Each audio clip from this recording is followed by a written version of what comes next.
करेंगे 7th class का chapter number 4 worksheet 4.1 का थर्ड का फर्स्ट पार्ट। स्टार्ट करते हैं थर्ड क्वेश्चन को। Solve the following equation by trial and error method. सबसे पहले ट्रायल एंड एरर मेथड के कॉन्सेप्ट को क्लियर करते हैं। जैसे हमारे पास थर्ड के फर्स्ट पार्ट में क्या इक्वेशन गिवन है, 5p + 2। वेरिएबल कौन सा है इनमें से, p। अब ट्रायल एंड एरर मेथड का कॉन्सेप्ट क्या है, यहाँ ना वैल्यू पुट करके देखनी है। जैसे पहले 1 पुट करी, फिर 2, फिर 3 up to so on value चलती जाएगी। ये वैल्यू तब तक चलती जाएगी जब तक हमारा राइट हैंड साइड के इक्वल आंसर ना आ जाए। क्लियर? ये वैल्यू तब तक पुट करनी है हमें इक्वेशन में जब तक राइट हैंड साइड के इक्वल हमारा आंसर ना आ जाए। क्लियर? स्टार्ट करते हैं सॉल्यूशन। सबसे पहले हमारे पास लेफ्ट हैंड साइड क्या गिवन है, लेफ्ट हैंड साइड क्या गिवन है, 5p + 2 हमारे पास गिवन है। सबसे पहले हमने क्या बोला है, वेरिएबल की वैल्यू पुट करनी है। वेरिएबल की वैल्यू पुट करेंगे 1, पुट p = 1, पुट करो 5, p की वैल्यू 1 पुट की +2, 5 + 2 कितना आ गया, 7 आ गया ना हमारे पास। क्या ये left hand side right hand side की इक्वल आ रहा है, नहीं आ रहा, अभी भी वैल्यू ये सेटिस्फाई नहीं कर रही। अब नेक्स्ट पुट करके देखेंगे, पुट p = 2। पहले 1 पुट की, फिर अब 2 पुट करके देखेंगे। 5, 2 + 2 कितना आया, मल्टीप्लाई 5 × 2 10 + 2 कितना आया, 12। अभी भी राइट हैंड साइड और हमारा लेफ्ट हैंड साइड का आंसर मैच नहीं कर रहा। फिर आगे वैल्यू पुट और करके देखेंगे। अब क्या पुट करें, पुट p = 3 पुट करेंगे। यहाँ क्या बनेगा, 5, 3 + 2, p की वैल्यू 3 पुट की तो मल्टीप्लाई की 15 + 2 कितना आ गया हमारे पास, 17। यानी कि यहाँ लेफ्ट हैंड साइड और राइट हैंड साइड का आंसर मैच कर गया। तो हम क्या करेंगे, LHS = RHS। तो क्या लिखेंगे, p = 3 is a solution of given equation। Clear? p = 3 हमारा सोल्यूशन है किस इक्वेशन का, गिवन इक्वेशन का। Clear? Trial and error method का कांसेप्ट क्या है, वैल्यू पुट करते जाना है। जब तक राइट हैंड साइड के इक्वल हमारा आंसर नहीं आता तब तक वैल्यू पुट करनी है। क्लियर? चलते हैं अब थर्ड के सेकंड पार्ट पे। अब स्टार्ट करते हैं क्वेश्चन नंबर थर्ड का second part. Trial error method से सॉल्व करना है। हमारे पास सेकंड पार्ट में लेफ्ट हैंड साइड में दे रखा है 3m - 40। ठीक है, हमें सबसे पहले trial error method last part में समझा था, वैल्यू पुट करते जाना है। जब तक राइट हैंड साइड के इक्वल आंसर ना आ जाए तब तक वैल्यू चलती जाएगी।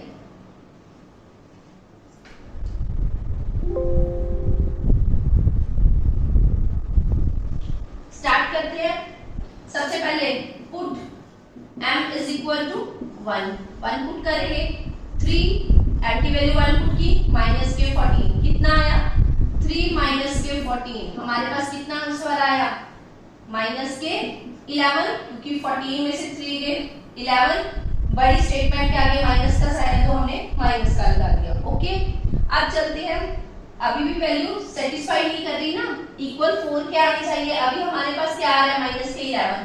अब पुट करेंगे m की वैल्यू 2, पुट करो m की वैल्यू कितनी आई, 3, m की वैल्यू 2 पुट की, -14 कितना आया, 6 - 14। तो हमारे पास कितना आ गया, 6 - 14 -8। 14 में से 6 गए 8। बड़ी स्टेटमेंट के आगे माइनस का साइन है तो हमने आंसर में माइनस लगा दिया। ओके, अब चलते हैं, फिर वैल्यू पुट करेंगे।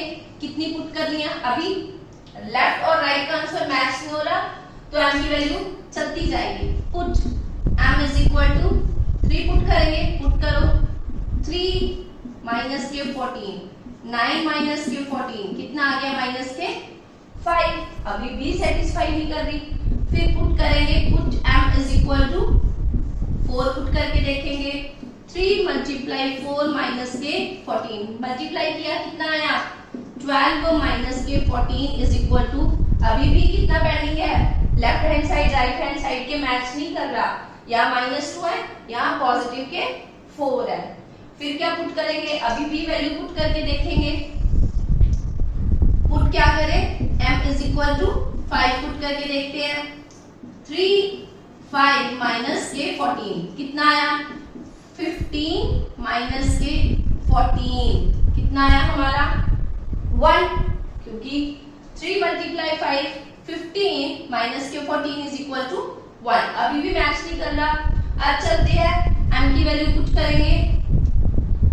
Put m is equal to 6, put करो 3 मल्टीप्लाई 6 माइनस के 14 कितना आ गया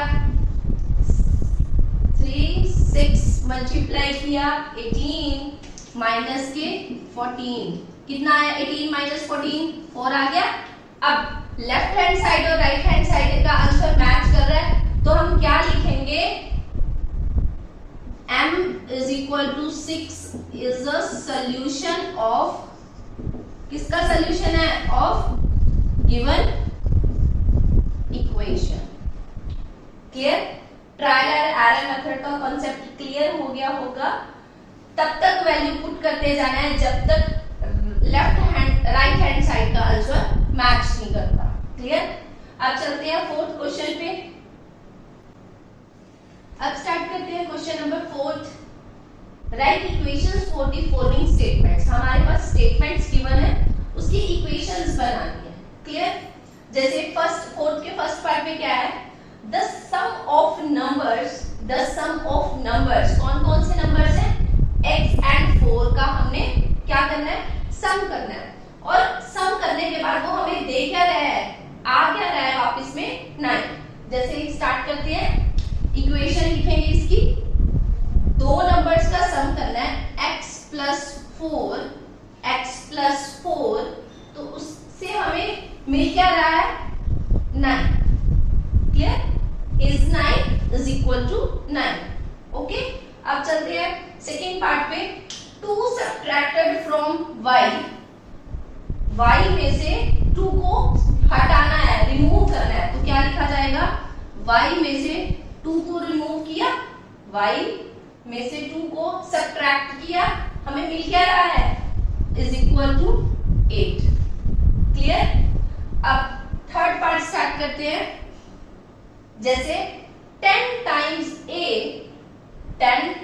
a, हमने इंट्रोडक्शन में देखा था, टाइम्स का मतलब होता है मल्टीप्लाई, यानी कि ब्रैकेट में लिखते हैं, तो क्या लिखेंगे 10a इज मतलब इज इक्वल टू, आ क्या रहा है हमारे पास 70। क्लियर, आप चलते हैं फोर्थ पार्ट पे। The number b divided by 5, the number b divided by 5, एक नंबर है b हमारे पास, उसे 5 से डिवाइड करना है, उसे 5 से डिवाइड करना है, फिर आ क्या रहा है, इज इक्वल टू 6। अब करते हैं fifth part. 3/4 of t is 15। क्या दिया हुआ है, 3/4 ऑफ t, यानी कि 3/4 ऑफ t मतलब मल्टीप्लाई ब्रैकेट t इज मतलब इज इक्वल टू, हमारे पास रिजल्ट क्या मिल रहा है 15 इज इक्वल टू 15। क्लियर है, अब चलते हैं फोर्थ के नेक्स्ट पार्ट्स पे। अब करते हैं फोर्थ का 6th पार्ट।